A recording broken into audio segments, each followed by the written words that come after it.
Muy buen día, que el Señor les bendiga grandemente. Bienvenidos a una nueva transmisión más de Biblia y Café con nuestra serie La Ley Moral de Dios. Un saludo para todos los oyentes de Cielos Abiertos Tu Radio, allí en la emisora y por el Facebook y en todos los lugares donde nos van a escuchar en esta mañana. Bienvenidos, soy el pastor José Cañón de la Iglesia Bíblica Gracia Irresistible. Les hablo y les transmito desde el eje cafetero, exactamente desde Chinchiná, Caldas. Es un privilegio para mí poder estar aquí de nuevo con nuestra enseñanza en este día acerca de la ley moral de Dios y específicamente del primer mandamiento de esa ley moral de Dios: no tendrás dioses ajenos delante de mí.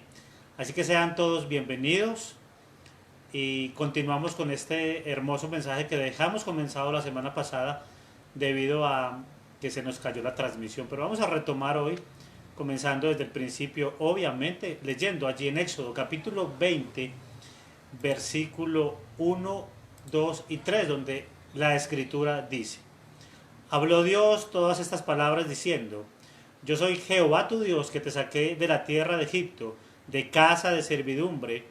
No tendrás dioses ajenos delante de mí. No tendrás dioses ajenos delante de mí. Así que oremos a Dios para que nos permita tener un buen entendimiento acerca de esta enseñanza en esta mañana. Padre, te doy gracias y bendigo tu palabra que será expuesta desde este lugar, Señor, y permítenos a todos ser bendecidos, edificados por tu palabra, Señor. Gracias por darnos el entendimiento necesario para entender tus verdades bíblicas y ser edificados como cuerpo de Cristo. Te damos gracias y quedamos en tus manos en el nombre de Jesús. Amén y amén. Muy bien, debemos recordar que la fe juega un papel importantísimo en la vida del creyente, desde que inicia su vida cristiana hasta el final de los tiempos. La vida del creyente, dice Pablo en Efesios, es salvada de la ira de Dios por gracia. Dice Pablo en Efesios 2:8, porque por gracia sois salvos por medio de la fe. Entonces vemos aquí que Pablo nos dice que nuestra vida cristiana comienza por fe. Y también nos dice que es por esa fe que andamos y no por vista, no por lo que vemos, sino por lo que creemos. Pablo dice que por esa fe somos justificados y es por esa fe que vivimos toda nuestra vida cristiana. Hay algunos hermanos que han perdido esto de vista y esto es importante recordarlo todo el tiempo. Nadie puede ser salvo sino creyendo. Nadie puede ser salvo sin creer. Nadie puede crecer en la santidad a menos que continúe ejerciendo fe en todas sus dificultades. ¿Ven? Cada paso que damos, lo damos por fe. De manera que la fe es el combustible que nos permite luchar contra el pecado para crecer en santidad. La Biblia dice que el justo vivirá por la fe. Eso dice Pablo allí en la escritura. Mas el justo vivirá por la fe. De manera que la vida espiritual del creyente se sostiene por fe. La fe juega un papel preponderante en la vida cristiana. Y detrás de este primer mandamiento encontramos una incitación a creer en Dios y a la vez una advertencia contra la incredulidad. No tendrás dioses ajenos delante de mí, dice el texto. El Dios que se nos revela en las Escrituras debe ser nuestro Dios exclusivamente. Eso es lo que Dios requiere de nosotros. No tendrás dioses ajenos delante de mí. Es una invitación y una insinuación a creer en Dios de manera exclusiva y a ir en contra de la incredulidad. El Dios que se nos revela en las Escrituras debe ser nuestro Dios exclusivamente.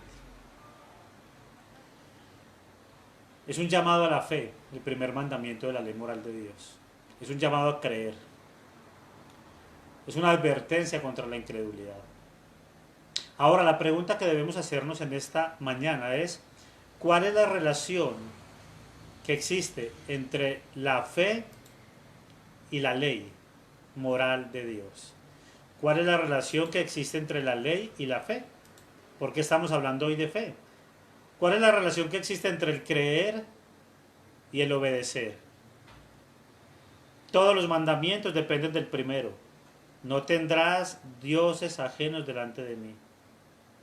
Todos dependen del primero y el primero descansa en nuestra fe.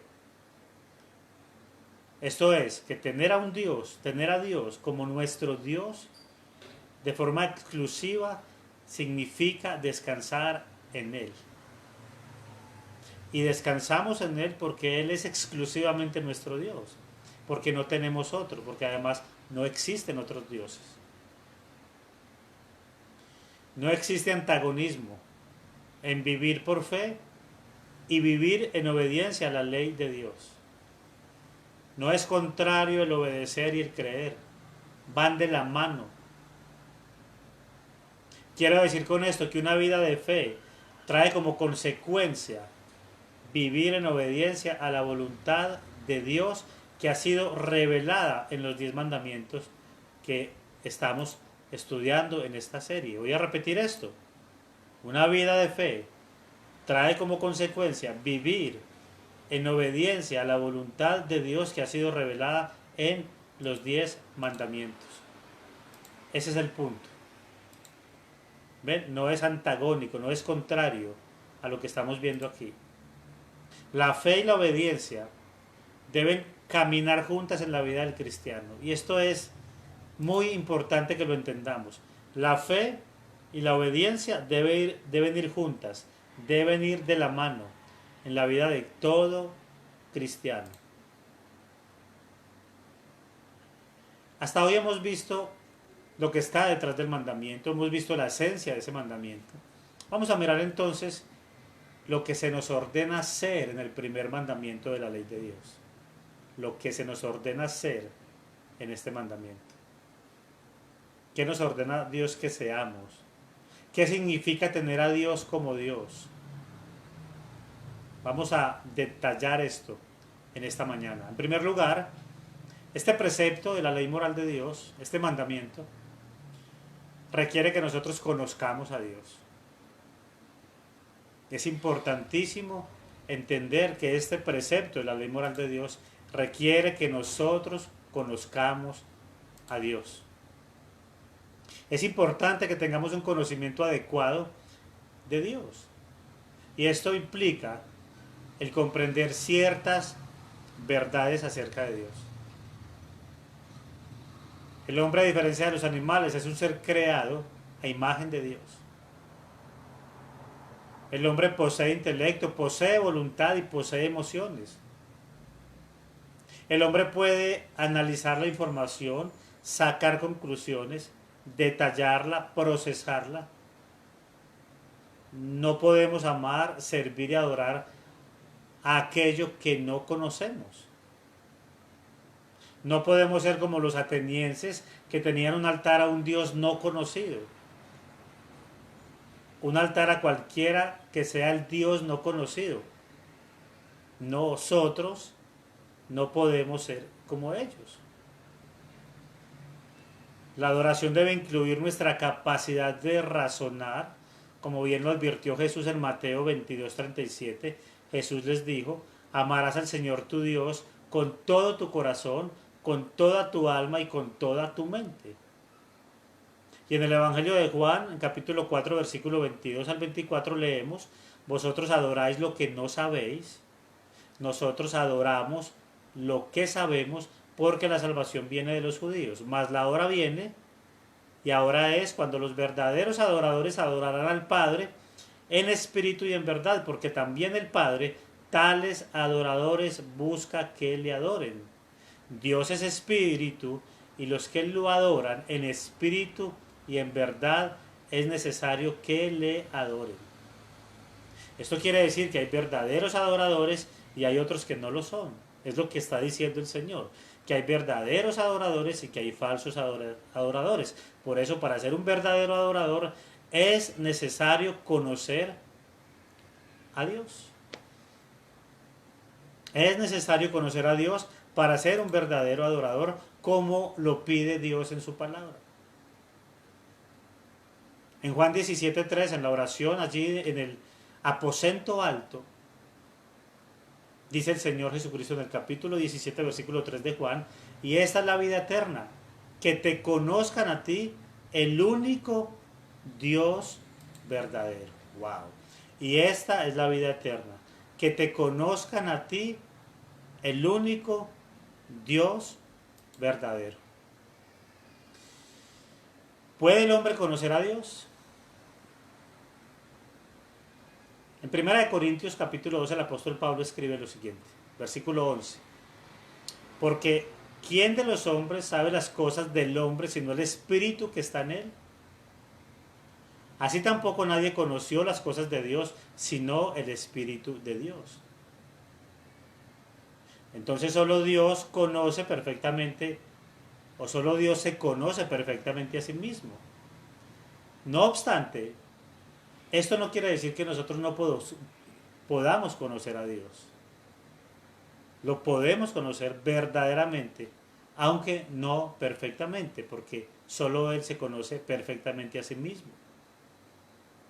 Dios se ha revelado a través de la escritura, de la palabra, de su palabra, y es deber del hombre conocer a Dios como ese Dios trino, como ese Dios justo, santo, bondadoso, misericordioso.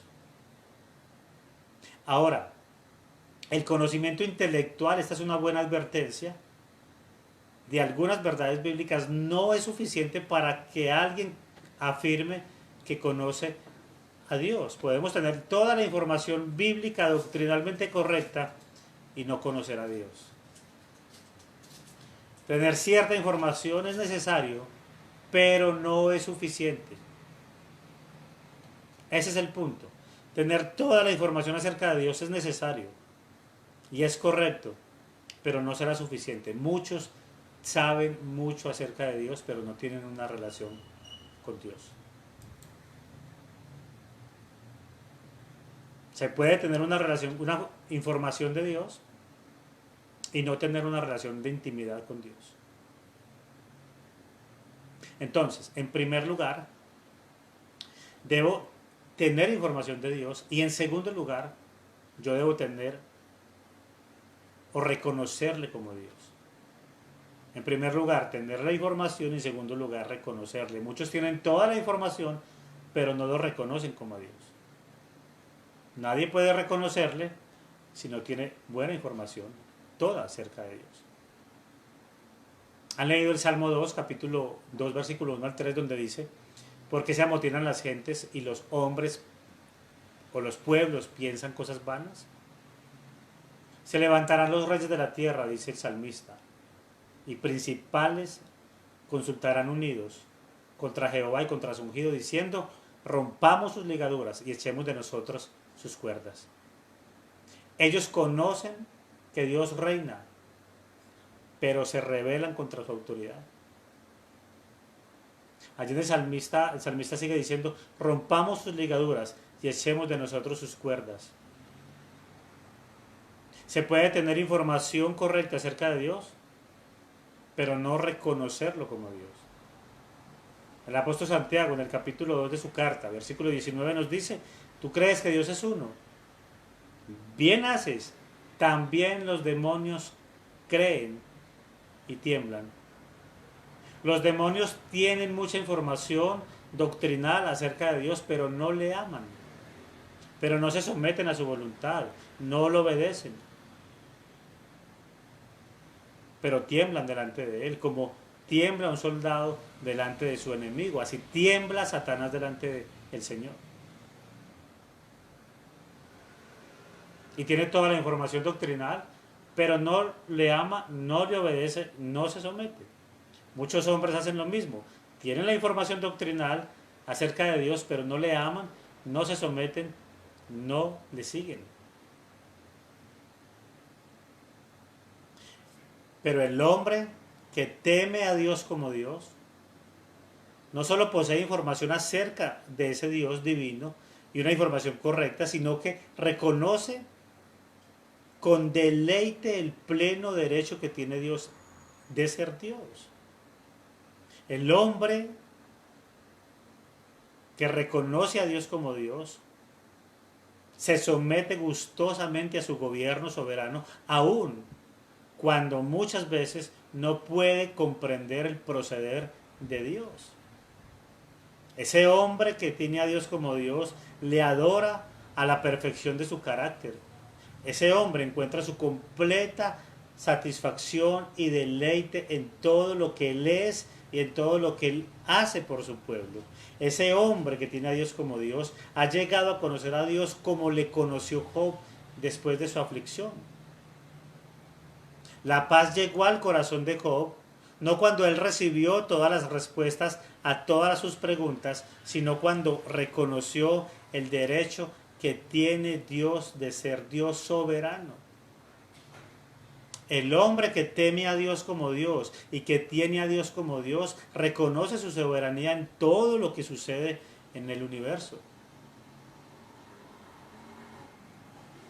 Job 42, al final, en su versículo 2, respondió Job a Jehová y dijo: yo reconozco que todo lo puedes y que no hay pensamiento que te sea oculto.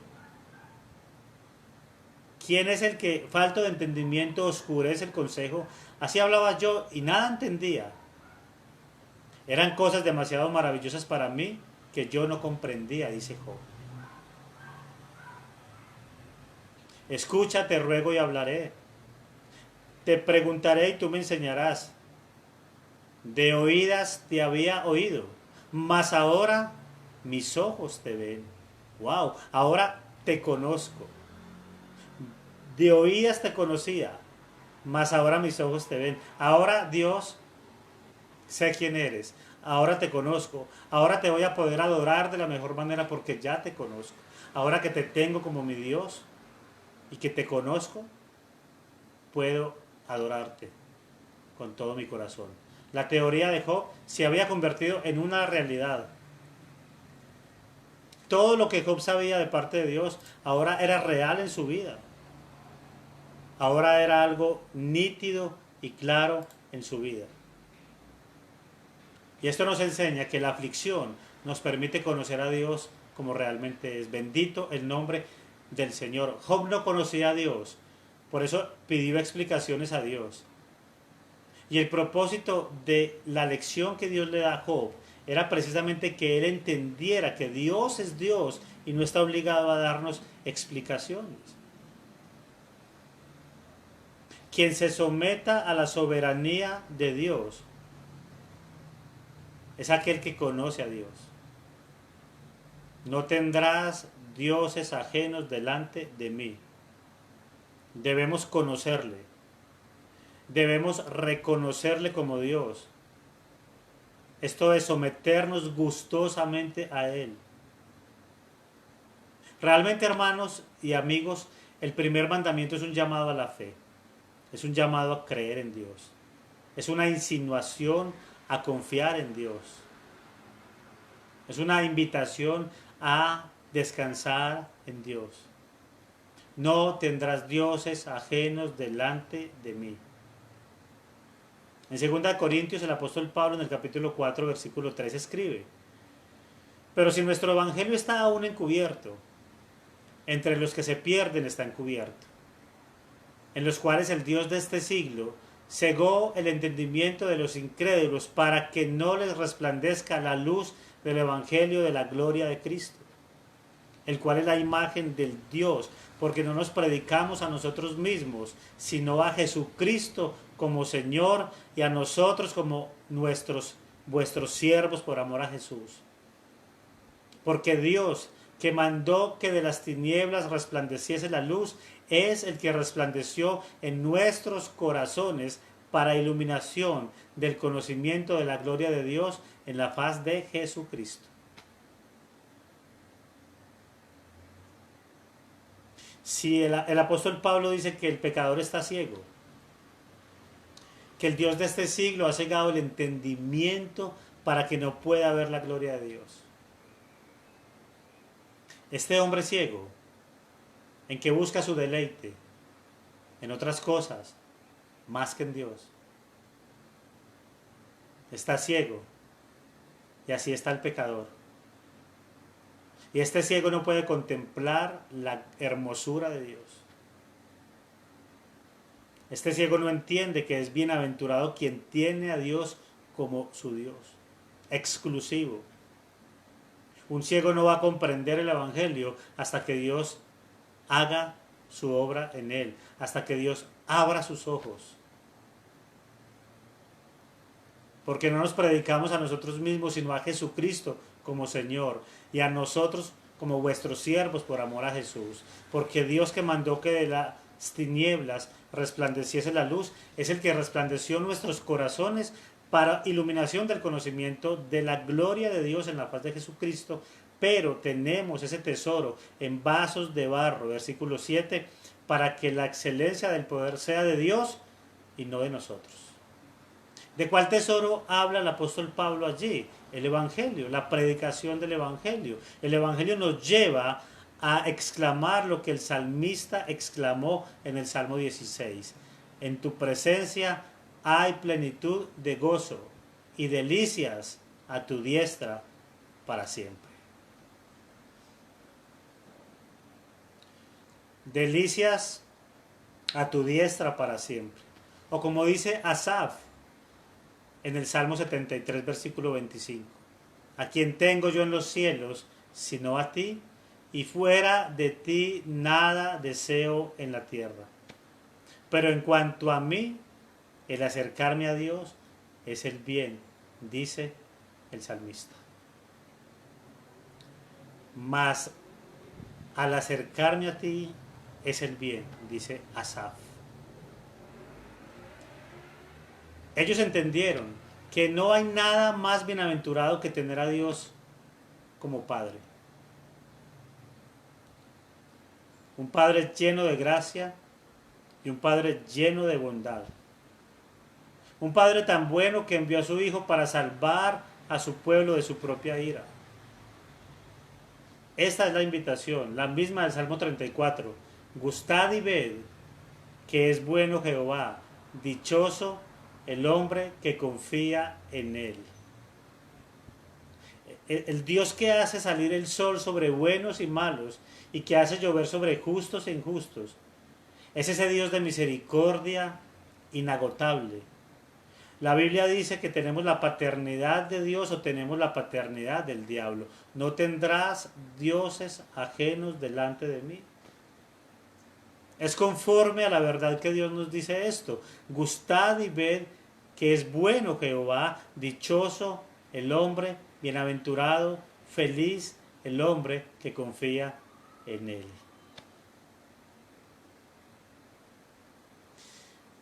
Hay personas que creen que Dios es un antichévere, ¿no? Que Él está en el cielo mirando a ver qué nos gusta hacer para prohibírnoslo. Y tienen ese concepto de Dios. No, hermanos. Dios sabe que si nos acercamos a Él dichosos, seremos. Dios sabe que si nos acercamos a Él, bienaventurados seremos. Él lo sabe. ¿Lo sabes tú también? Hermanos, ¿qué tanto sigue siendo Dios el objeto supremo de tu deleite y tu satisfacción hoy? ¿Has nacido de nuevo? ¿Has avanzado en la vida cristiana?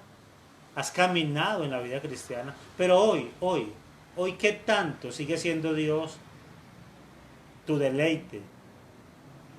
¿Qué tanto te sigue satisfaciendo Dios? ¿Qué tanto sigue siendo el objeto supremo de tu satisfacción y tu gozo y tu deleite?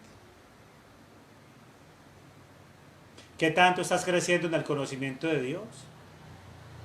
¿Qué tanto te ha servido esta pandemia y este aislamiento social para avanzar en el conocimiento de Dios? ¿Lo conoces más hoy que cuando comenzó la pandemia? ¿O lo conoces igual o quizás te has olvidado de él?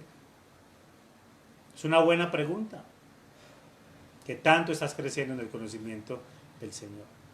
Dice Pedro en su segunda carta, capítulo 3, versículo 18. Antes bien, creced en la gracia y el conocimiento de nuestro Señor y Salvador Jesucristo. A Él sea la gloria, ahora y hasta el día de la eternidad. Amén. Estén creciendo, dice el apóstol. Creced en la gracia. Y esto significa estar activos en el conocimiento de Dios. Agrandar el conocimiento de Dios es lo que significa el texto. Agrandar mi intimidad con Dios, estrecharla y agrandar el conocimiento del Señor. No imaginan cuánto podemos crecer en el conocimiento del Señor en estos días. Yo realmente he crecido en el conocimiento de Dios estos últimos 3 años. Realmente no lo conocía muy bien, de oídas lo había oído.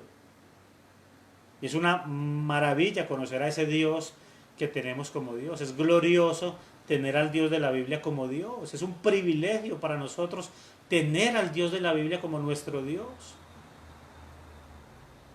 De manera que nuestro deleite,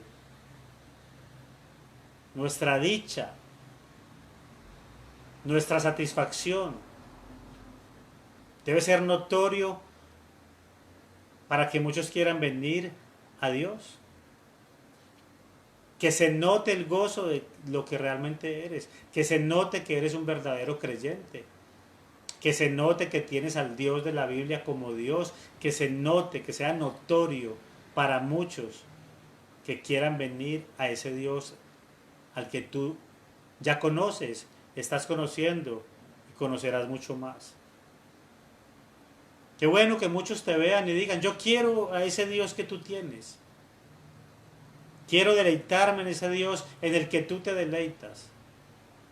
Quiero seguir a ese Dios que tú sigues. Quiero amar a ese Dios que tú amas. Quiero obedecer los preceptos de ese Dios al que tú obedeces.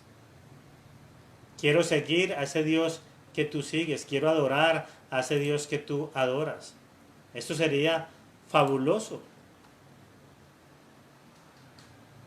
Quiero deleitarme en ese Dios. Quiero cantarle a ese Dios al que tú le cantas.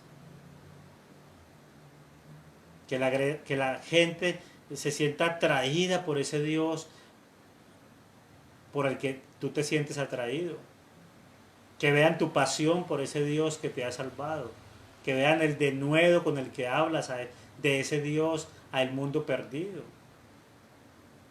Hermoso, que muchos quieran confiar en ese Dios en el que tú confías. Que muchos sientan la necesidad de descansar en ese Dios en el que tú reposas y descansas cada día. Wow, que muchos puedan decir, yo quiero dedicarme a ese Dios al que tú te dedicas, muchos digan, yo quiero desgastar mi vida en ese Dios en el que tú has decidido desgastar la tuya. Es un privilegio poder tener al Dios de la Escritura como el Dios nuestro. Él lo ha decidido de esa manera. Él te ha traído hacia Él con lazos de amor y de misericordia. Ahora deleítate en Él como tu Dios exclusivo. Esto es lo que significa no tener dioses ajenos delante de mí, tener a un Dios exclusivo, único, verdadero. Dios es un Dios celoso y no comparte su gloria con nadie. Él requiere de nosotros exclusividad para tenerlo a Él como Dios, para que huyamos de la idolatría, para que confiemos en Él, para que descansemos en Él, para que reposemos en Él, para que nos deleitemos en Él, para que le demostremos a este mundo corrupto y moral que hay un Dios en los cielos y en la tierra en el cual nosotros queremos deleitarnos y en el cual nosotros queremos descansar. Que hay un Dios grande, sublime, hermoso y precioso en el que queremos nosotros descansar todo el tiempo. Esto es lo que el salmista nos pide y esto es lo que la escritura misma nos pide a nosotros. deleitarnos en ese Dios, no tener dioses ajenos delante de Él. De manera que este mandamiento nos prohíbe tener otro Dios delante de Él y nos anima a tenerlo a Él como nuestro Dios. Él recuerda que en primer lugar se requiere que conozcamos a Dios, tener un conocimiento apropiado acerca de Él es necesario para el creyente. Quien no conoce a Dios puede suponer que adora al Dios verdadero cuando en realidad está adorando a un Dios que no es, y con esto ofenden grandemente al Dios verdadero. Dijo el salmista en el Salmo 106, versículo 19 al 23, hicieron becerro en Horeb, se postraron ante una imagen de fundición, así cambiaron su gloria por la imagen de un buey como que come hierba, olvidaron al Dios de su salvación, que había hecho grandezas en Egipto, maravillas en la tierra de Cam, cosas formidables sobre el mar Rojo, y trató de destruirlos, de no haberse interpuesto Moisés su escogido delante de él, a fin de apartar su indignación para que no los destruyese. ¡Wow! No lo conocían como debían conocerle, por lo tanto violaron el primer mandamiento. Ahora tenemos que despejar otra pregunta. ¿Qué se requiere para conocer verdaderamente a Dios? ¿Qué se requiere para conocer verdaderamente a Dios? Se requiere conocer las verdades que Él ha revelado. Aunque no las conozcamos perfectamente, sí verdadera y sinceramente. No solo se requiere recolectar información acerca de Dios, esto no es suficiente, ya lo vimos, se requiere que le reconozcamos como Dios y entremos en pacto con Él por medio de Cristo, para que Él sea nuestro Dios. Tenemos que ir sacando conclusiones. Quien conoce a Dios verdaderamente sabe que nadie se parece a Él, que Él es único. Y en segundo lugar, después de conocerle, se requiere que Dios venga a ser para nosotros el objeto supremo de amor, de adoración, de temor, de obediencia, de servicio y de deleite. Voy a repetir esto. Después de conocerle, se requiere que Dios venga a ser para nosotros el objeto supremo de amor, de adoración, de temor, de obediencia, de servicio y de deleite. Si hay un solo Dios lleno de gloria, majestad, poder, consecuentemente Él debe ser objeto único de amor, de adoración, de temor, de obediencia, de servicio y de deleite. Vamos a ver cada uno de estos elementos que nos enseñan a adorarle de una mejor manera a ese Dios que ya conocemos. En primer lugar, quien tiene a Dios como su Dios, le ha hecho el objeto supremo de su amor. Deuteronomio 6, 4 al 5 dice: Oye Israel, Jehová nuestro Dios, Jehová uno es, y amarás a Jehová tu Dios con todo tu corazón y con toda tu alma y con todas tus fuerzas. ¿Ven? El famoso Shema del que se habla. Nuestra devoción no debe estar dividida debido a que no existe otro Dios. Jesús exigió de los suyos el mismo grado de adoración que Dios exigió de los suyos en el Antiguo Testamento. Mateo 10, 34 dice: no penséis que he venido para traer paz a la tierra, no he venido para traer paz sino espada. Porque he venido para poner en disensión al hombre contra su padre, a la hija contra su madre y a la nuera contra su suegra, y los enemigos del hombre serán los de su casa. El que ama a padre o madre más que a mí no es digno de mí. El que ama a hijo o a hija más que a mí no es digno de mí. Y el que no toma su cruz y sigue en pos de mí no es digno de mí. El que haya su vida la perderá, y el que pierda su vida por causa de mí la hallará. Wow, una persona común y corriente no había podido pronunciar estas palabras, hubiese sido una blasfemia para él. Realmente fue Dios que pronunció estas palabras. Y como Él es Dios, pues puede hacer esta demanda de nosotros, puede demandar de nosotros lo que Dios demandó de su pueblo en el Antiguo Testamento. Debemos amar a Dios, pero la pregunta es: ¿con qué tipo de amor? ¿Con qué tipo de amor hemos de amar a Dios? En primer lugar, un amor a Dios que posee un aspecto emocional. Nuestro amor a Dios no carece de emociones. El ejemplo está en Salmo 68:5. Padre de huérfanos y defensor de viudas, es Dios en su santa morada. Es decir, que Él cuida a los desprotegidos. En el Salmo 103, versículo 13, como el Padre se compadece de los hijos, se compadece Jehová de los que le temen. ¿Ven? Este es un amor tierno. Dios no es un Dios frío y distante, y no está desprovisto de emociones. Y así debe ser nuestro amor por Él. Dios no es una máquina, nosotros tampoco lo somos. Alguien se estaba quejando de su pastor y le dijo a otro hermano de otra iglesia: mi pastor es monótono predicando. Su predicación es din don, din don. Y el otro hermano le dijo: tú tienes suerte, el mío es din, din, din. Hermanos, aquí se está hablando de Dios. ¿Cómo se puede hacer tal cosa desprovista de emoción? Es una imposibilidad. Mire a David en el Salmo 63, 1:8. Dios, Dios mío eres tú. De madrugada te buscaré. Mi alma tiene sed de ti. Mi carne te anhela. En tierra seca y árida, donde no hay aguas, para ver tu poder y tu gloria. Así como te he mirado en el santuario, porque mejor es tu misericordia que la vida. Mis labios te alabarán, así te bendeciré en mi vida, en tu nombre alzaré mis manos, como de meollo y de grosura será saciada mi alma, y con labios de júbilo te alabará mi boca. Cuando me acuerde de ti en mi lecho, cuando medite en ti en las vigilias de la noche, porque has sido mi socorro, y así en la sombra de tus alas me regocijaré. Está mi alma pegada a ti, tu diestra me ha sostenido. ¿Ven?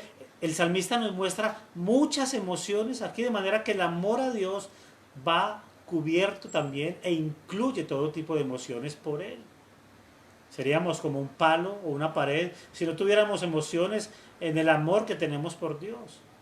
En segundo lugar, nuestro amor a Dios no es solo emociones. Cuidado con esto, porque tan importante es esto como lo anterior. Amar a Dios es muchísimo más que sentir cositas por Él, cosquillitas en el estómago por Él. Es mantener nuestra fidelidad al pacto que hicimos de que Él sería nuestro Dios. Por ejemplo, dentro del matrimonio, que de hecho es un pacto, aunque las emociones no se encuentran en su punto más alto, aún así debe seguir existiendo el amor, y por lo tanto no se debe tirar a la borda la relación. Ni tampoco deben entrar terceros en la relación, porque no va a funcionar. No tendrás dioses ajenos delante de mí. De hecho, esto es lo que está detrás de las palabras de Cristo en Mateo 6:24. Ninguno puede servir a dos señores, porque aborrecerá el uno y amará al otro. Estimará al uno y menospreciará al otro. No podéis servir a Dios y a las riquezas. Si amamos a Dios, nos mantenemos firmes con Él, como lo dice Deuteronomio 6:4. Oye Israel, Jehová nuestro Dios, Jehová uno es. Y amarás a Jehová tu Dios de todo tu corazón y de toda tu alma y con todas tus fuerzas. Y estas palabras que yo te mando hoy estarán sobre tu corazón. Glorioso. En Juan capítulo 14, versículo 15. Dice: si me amáis, guardad mis mandamientos. El que tiene mis mandamientos y los guarda, este es el que me ama. Respondió Jesús y le dijo: el que me ama, mi palabra guardará. Amados, aquí hay que reconocer una dificultad que viene a nuestras mentes. ¿Es factible amar a Dios así? Y amarás a Jehová tu Dios de todo tu corazón, de toda tu alma y con todas tus fuerzas. ¿Habrá alguien aquí que lo ame de esta manera? ¿Habrá alguien que esté escuchando este programa que ame a Dios de la manera como Dios lo pide en su palabra? Quizás este texto nos puede llenar de frustración si lo vemos de la manera incorrecta. Parece un mandamiento dado a superhombres, a hombres sobrenaturales. Hermanos, el hecho de que no seamos capaces de cumplir este mandamiento perfectamente no quiere decir que no podamos hacerlo sinceramente. Dios lo sabe. Probémoslo por la escritura. De David se dice en Primera de Reyes 9:4 que él anduvo en integridad de corazón y en equidad. ¿Qué significa? Integridad de corazón. Su corazón no estaba dividido, sino completamente dedicado a Dios. Entonces sí se puede. El hombre que ama a Dios con todo su corazón es aquel que tiene su esperanza en Dios. Es aquel que su deseo más elevado es hacer la voluntad de Dios. Cuando este hombre peca, hay un desasosiego por haberle fallado a Dios. Hay una incomodidad. Este hombre está por Dios, aunque en la batalla se ha herido a cada rato. Aunque en ocasiones quiera desertar, no lo hace porque está por Dios. Es un soldado que se mantiene en la trinchera, en la lucha, aunque se ve seducido. Él está por Dios. Y Dios es su Dios por siempre. Venga lo que venga y pase lo que pase. ¿Cómo entramos en este tipo de pacto en relación con Dios? Por medio del arrepentimiento y la fe a través de nuestro Señor Jesucristo. Nadie puede ir al Padre sino por mí, dice el Señor. Solo se puede entrar en pacto con Dios por medio de Cristo Jesús. Cristo es la última revelación de Dios, la manifestación más plena de Dios en el mundo. Felipe, tanto tiempo que estoy con vosotros y me dices muéstranos al Padre. Hermanos, Cristo es indispensable para reconciliarnos con Dios. El mundo necesita ser reconciliado con Dios. El mundo debe mirarse a la luz de este primer mandamiento. No tendrás dioses ajenos delante de mí. Termino con este texto en 2 de Pedro 3:18.